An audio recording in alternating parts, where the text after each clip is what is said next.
isn't it? Well, earlier Jeremy caught up with Russell Brand too. It's fair to say, looked slightly nervous.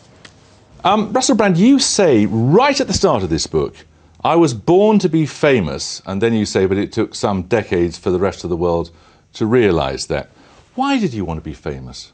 I think that I grew up in a rather desolate and barren cultural environment, industrial Essex, or perhaps post-industrial Essex. And I think amidst that, beneath that heavy, hanging, low grey sky, the idea of something glistening yet visceral were very appealing to me. Fame is seemingly accessible even when you live in areas where it's miles and miles away from you. Yeah, but I mean, you take something. Lewis Hamilton is famous for driving cars very fast. Absolutely. Richard Dawkins is famous as a scientist and an atheist. They're famous and for something. Yes, absolutely. Now, you don't say you want to be famous for anything.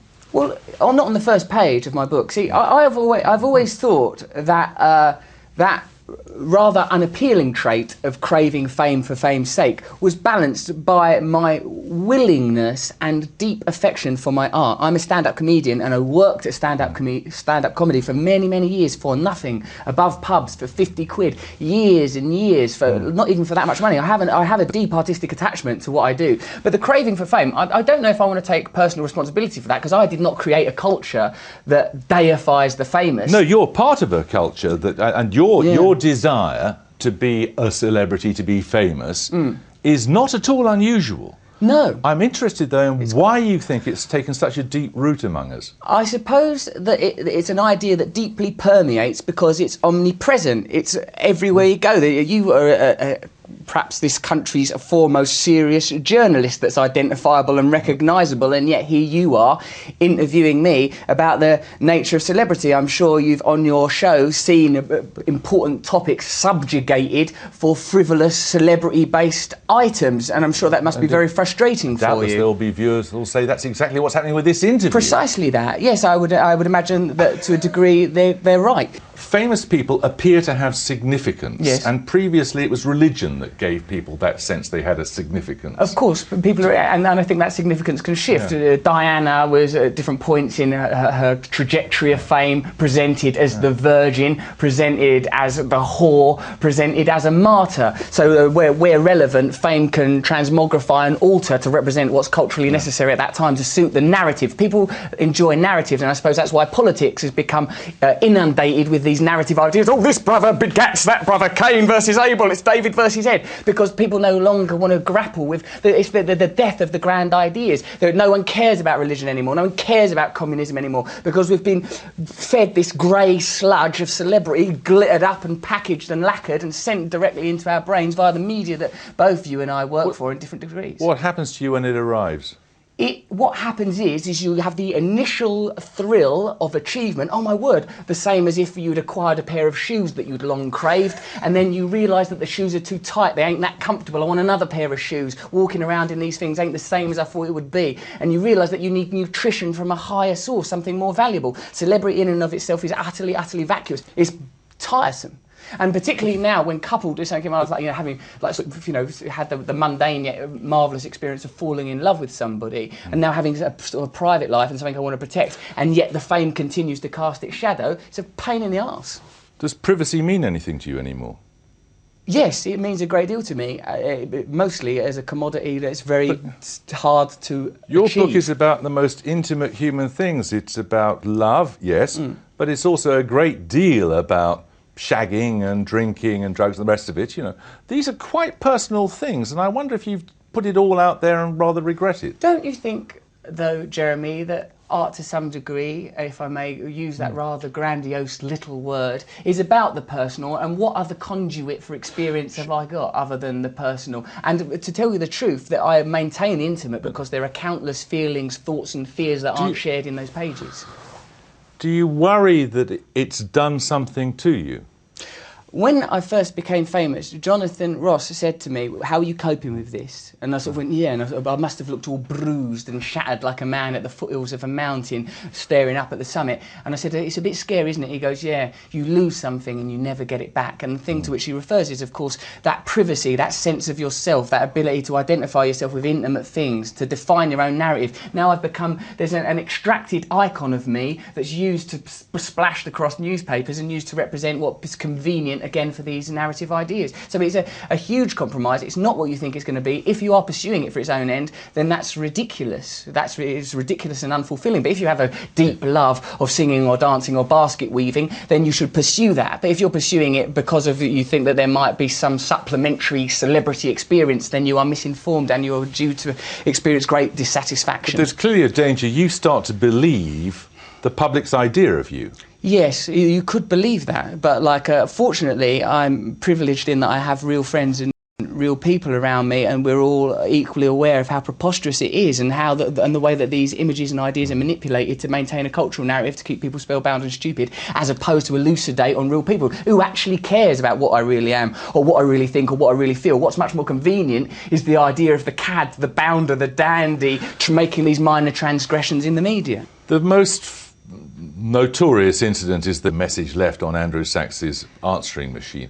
I'm just wondering how you work out in your mind that it's okay to leave a message on a very old man's answering machine talking about having sex with his granddaughter, but it's not acceptable for a paparazzo to try to shove his camera lens up your fiancée's skirt. Allow me to explain. Please.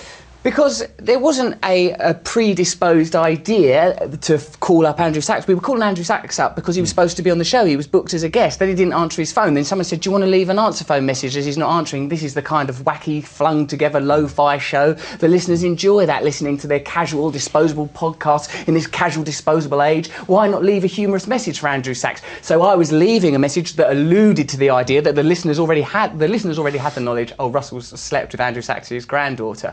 So I alluded to that idea in a charming, whimsical, light-hearted way, because of course in my mind I wasn't leaving a message on the answer phone of an elderly man. I didn't have that idea. I thought it was Manuel from 40 Towers holding a silver platter. Okay? That's what I had in my mind, because that's what fame presented me with. So I was just like leaving that message and going, "Oh, you know, I've always respected you, and as a comedian I love 40 Towers, I respect your progeny and your descendants." That was where the illusion would have ended. And then Jonathan at that moment shouted the famous now infamous sentence.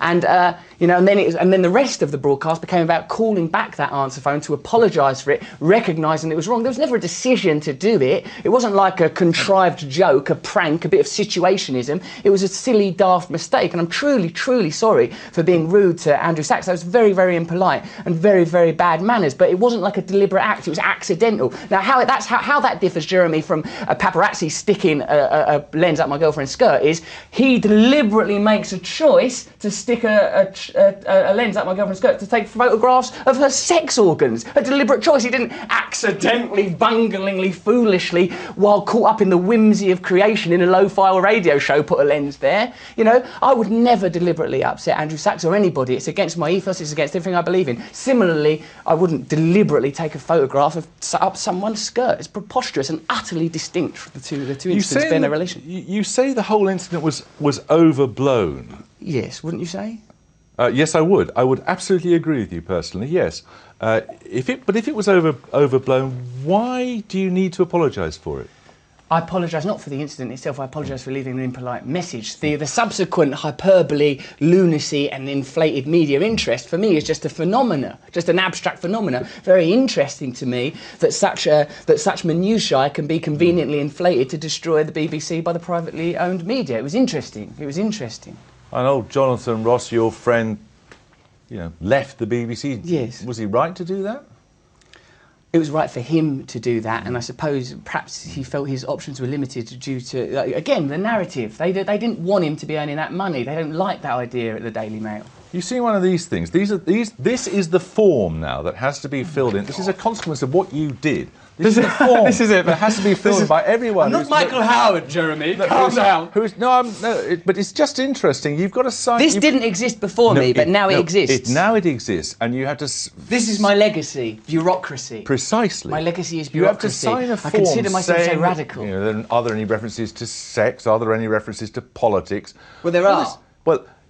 Sure. Left with several references to sex and politics. You have to sign this, and the argument is that what's happened as a consequence is that kind of creativity has just been stifled. Why don't you give this to Paul Dacre? Because this isn't my responsibility. No, I called an elderly... If there's any more problems because of answer phone messages being left, I'll over to Russell in the studio, I'll apologise on your behalf. But this is because of the Daily Mail. This is because of Rupert Murdoch. This is because people don't want to pay licence fee anymore. This is because it's a consequence newspaper of your sales are falling. it's a consequence of your voicemail message. No. I think that narrative was occurring, and they were looking for that incident. The Daily Mail. How many times have the Daily Mail found other reasons to attack the BBC since then? Frankie Boyle said a thing. No one at the Daily Mail legitimately went, "What? Russell Brand did what?" He actually left a message on Angela. It's completely disingenuous. It's a complete confection and utter fabrication for the convenient purpose of destroying an organisation for which you work. I'm sorry that my actions led to facilitated that in some way, but I may just as well have tipped paint on Paul Dacre's lawn and caused a controversy. Regardless of the causality of the thing, that is the consequence. Yes. Do you think that, do you notice that it's become sort of cabin, cribbed, confined, uncreative generally? Well, I don't watch an awful lot of television. Because that's the accusation from Stephen Fry, of course. Yes, well, I think that's unfortunate if that is true. I don't watch enough television to make an accurate appraisal, but I can see that this would not be helpful to creativity in any way, unless you use the back of it to make notes on for jokes, which is what I would do with it. I've never interviewed anyone who's quite as animated when speaking as you are. Do you ever worry you're going to burn out? Well, I'm going to die, so yes. We're all going to die. Well, yes, I do worry.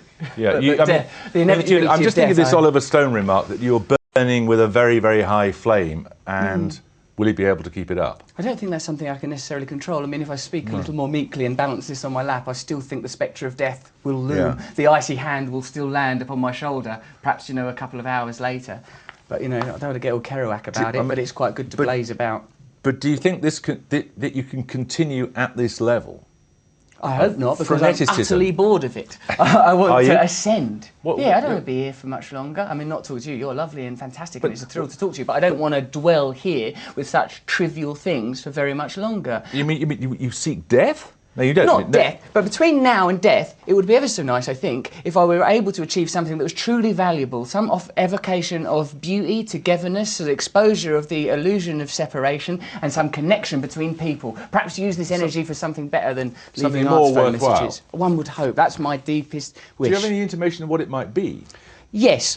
We're making this documentary currently on the subject of fame and consumerism and the way that we're sold these ideas and these narratives and the way they keep us dumb and the way that I myself was seduced by it growing up in Essex and thought, oh yes, I want to be famous, and now I am famous, and what does it mean? Ashes in my mouth.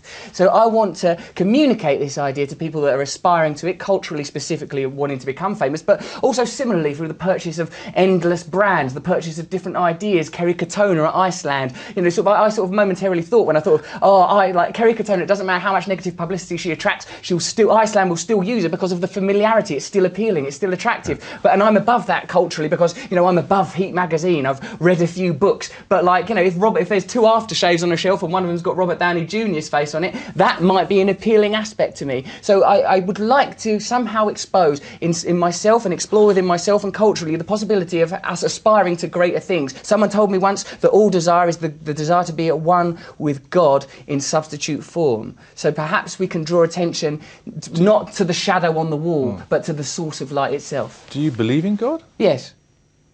I'm really surprised. Do you have any, have you always believed in him? Do you worship? Do you go to church? What do you do? I pray and I meditate.